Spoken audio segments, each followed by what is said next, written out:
Mais je pense que c'était une bonne idée. Ça nous a permis de rencontrer les représentants de toutes les associations et de tous les groupements qui s'occupent particulièrement du social, des familles. Alors pour moi l'initiative, comme je viens de le dire, elle est excellente, excellente. Le seul petit regret, c'est que finalement très peu de citoyens répondent à l'invitation. Au niveau des élus et des partis politiques, tout le monde était présent, donc ça c'est déjà très bien, ça veut dire que les gens se mouillent.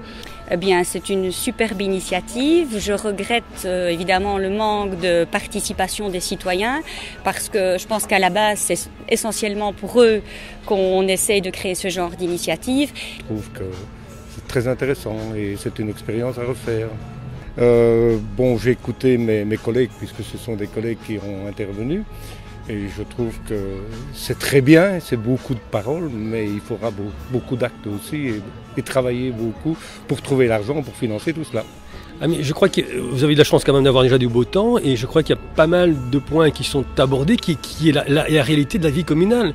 Et donc je crois que vous avez bien mis en évidence que voilà, il faut s'occuper de ci, de là, parce que tous les jours, je veux dire, on ou des familles sont confrontées à ces problèmes-là.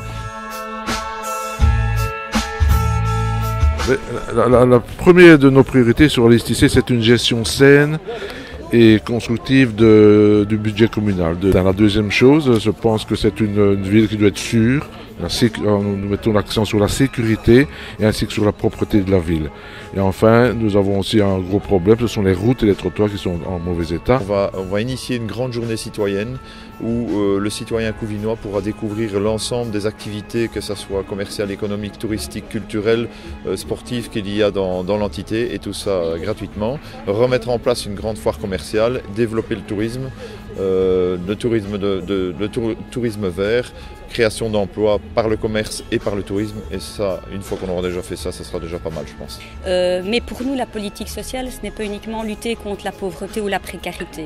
C'est aussi envisager les défis futurs et notamment le vieillissement de la population et l'accueil de la petite enfance. Donc on a initié un projet de résidence-service ici à Couvain, donc pour accueillir des aînés.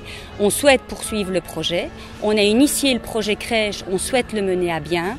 Et la priorité, je vais vous dire aussi, bien sûr qu'il y a la petite enfance, je ne vais pas le nier, puisque c'est la Ligue des familles aussi qui m'interviewe, donc je ne vais pas le nier. Mais il y a aussi pas mal de choses à refaire au niveau de Couvain pour qu'il soit plus accueillant. Donc je dirais la propreté, l'entretien du Grand Couvain, certains investissements. Et il faut poursuivre, contrairement à ce que certains disent, le contournement pour pouvoir aménager le centre-ville qui soit accueillant.